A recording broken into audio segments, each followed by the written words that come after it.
It is a huge pleasure to be here, I have to say, and I think a personal pleasure just to see all of us gathered together like this. I have to admit that I'm a grump about leaving my house and my writing cave, and then I come to a, thanks, Gary. I come to an organization, I come to a meeting like Women Writing the West, and I remind myself, oh yes, this is why I'm not completely solitary. I take so much inspiration from this gathering. I want to thank you for all of that in advance, for being part of my community. You all, your voices, your stories are incredibly important. Thank you. Paige, thanks for that very, very generous and beautiful introduction. Thank you to Women Writing the West and to Linda in particular for inviting me to speak. And congratulations to the Laura winners. You all have courage and heart. Good going. Writing with heart, it is only with the heart that one can see rightly. What is essential is invisible to the eye. I'm going to murder the name. This is Antoine de Saint-Exupéry from The Little Prince. If you speak French, forgive me. We write. We here write. We write novels, we write poetry, we write creative nonfiction, we write memoir, mysteries, thrillers, historicals, narrative poems, personal essays. We write biographies, novels, plays, and movie scripts. We write sci-fi and fantasy and magical realism and humor and horror. We write. We write to think and explore. We write to entertain and inform.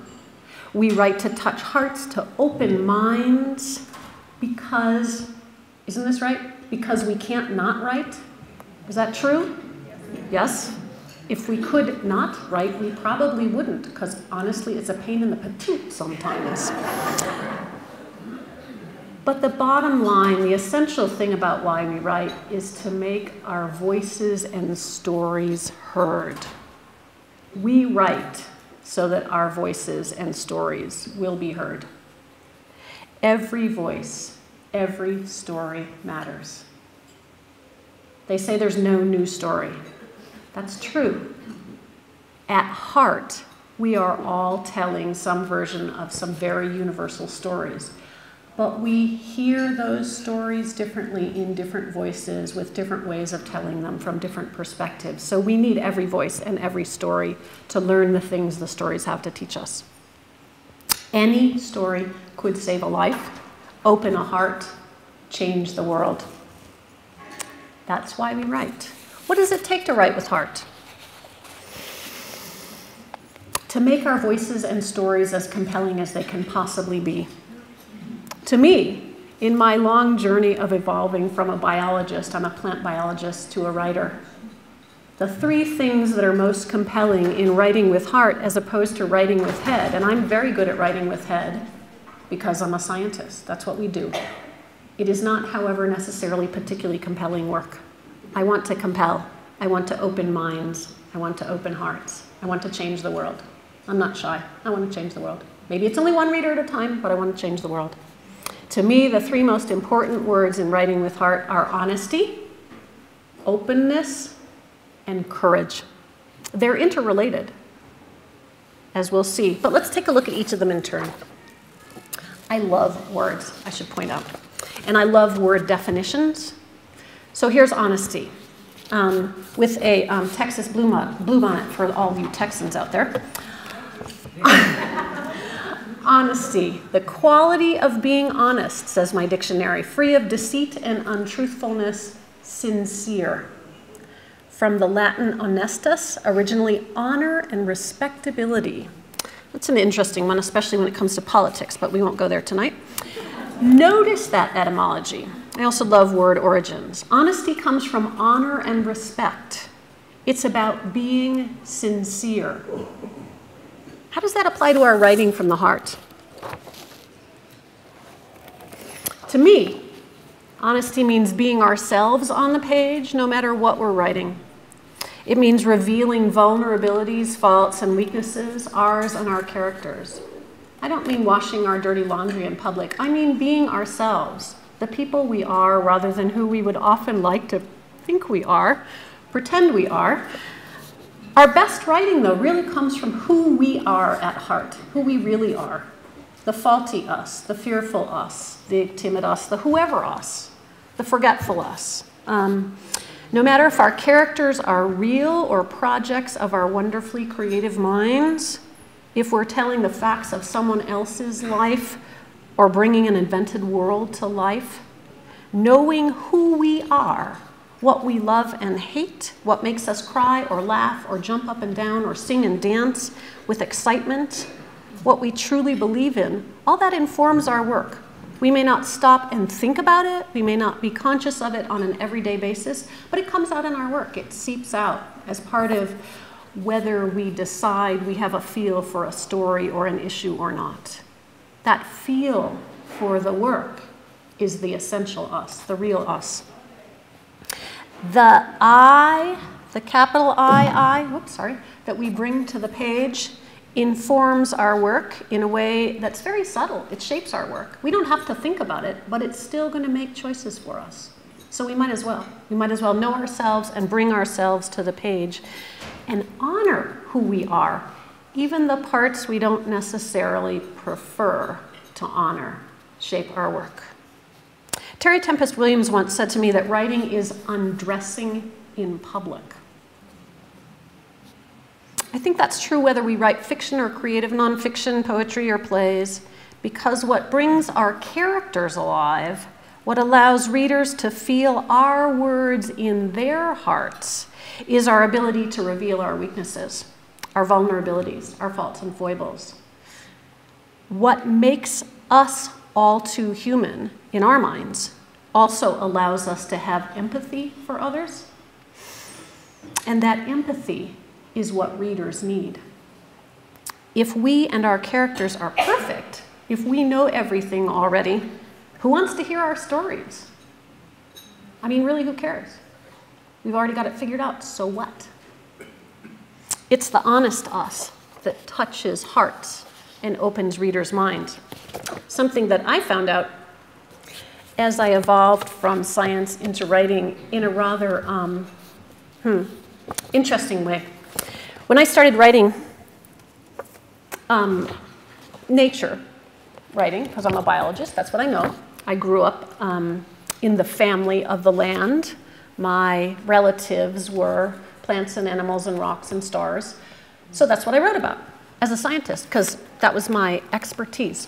That's me a long time ago, sitting in a forest in Yellowstone National Park, pondering the soil pit that my colleague, the soil scientist, has just dug, trying to think of what I'm going to say about it and the forest that that soil nurtures. That's a King Ropes cap, for those of you who know that sort of thing. And a Stanley thermos, important part of the field stuff of any scientist. I came to writing as that scientist. I can talk endlessly about the stories of plants and animals and landscapes, and did for my first book, my first memoir-like book, Barren, Wild, and Worthless, my first book where I really sort of wanted to show my love for a place that people don't necessarily love. I'm a big fan of underdog landscapes. This is a book about the Chihuahuan Desert, hence the title, Barren, Wild, and Worthless, which is an actual quote from a historical character who traversed the desert in June when it's not at its best and it's quite hot, wearing a silk top hat and tails and driving a buggy. He was Bartlett, the first surveyor of the US-Mexican border, and he wasn't exactly equipped as a Baltimore shopkeeper to understand the deserts of the American Southwest. But he didn't give up the silk top hat, thank you very much. When I wrote this book, I wanted people to love the desert. So I wrote about its natural history, I wrote about its human history, and I wove all those stories together, and I did what I thought was a darn clever job. Submitted it to my editor and got back a manuscript with a lot of really good comments on it. But on the first page, where I couldn't possibly miss it, in all caps, in red pen, followed by 3 exclamation points, was the word personalize. To which I said, oh, expletive deleted. I don't know how to do that. I'm a scientist. So I had to think about what is it that I bring to the story of this desert that other people would care about? And the first thing that dawned on me, which scared the snot out of me, I would like to point out, was that I didn't come to the desert with love in my heart. I did not arrive in the Chihuahuan Desert and go, this is it. I have found the promised land. That did not happen. So I started the book with the day I arrived in the Chihuahuan Desert, to let people know that you could come and not love it, yet learn to find the magic of this place. I came to the desert, like a lot of women in my generation, because my husband's job brought me. He was an academic, and he needed a tenure-track position, and at the time he applied for jobs, he was approaching 40, having finished a dissertation late, and the need for white males in his field who were 40-ish was below zero. So he applied for jobs all over the country. I hoped for something in Wyoming. There's a university there, so the likelihood was pretty darn small. Our daughter hoped for somewhere where there was mountains and snow, and Richard just wanted a job, thank you very much. And the only job he got in the West was in Las Cruces, which was, as far as I was concerned, off the edge of the known world, because I'm a northerner, thank you very much. So one steamy June morning, I drove out of Ames, Iowa, where we'd been living for his postdoc, in our unair-conditioned Volkswagen camper bus full of large tropical houseplants, all respiring steamy air at me, on my way to Las Cruces to hunt for a house. 2 long, hot days later, I crested San Agustin Pass in the Oregon Mountains just east of Las Cruces. I parked the bus, climbed a nearby desert ridge, because that's what I do as a biologist. I go to a high place and I look around to see what I can see. Look at the patterns on the landscape and think about it that way. Probably not everybody does that when they're approaching their home, but I do. I climbed the ridge and I looked west over our new home. From the rocky mountain slopes dropping away beneath my feet to the hazy western horizon, some 80 miles distant, the sere landscape shimmered in the midday heat. It was June. It was probably 108. Except for the sky and the green swath of irrigated valley cutting across the foreground, the world that I saw was colored in 1,000 shades of dry. The view was breathtaking and sobering. Here is a spacious landscape indeed, I said to myself cheerfully. But deeper inside, a voice wailed, "It's so brown and so hot." I turned a deaf ear to that voice. I couldn't listen.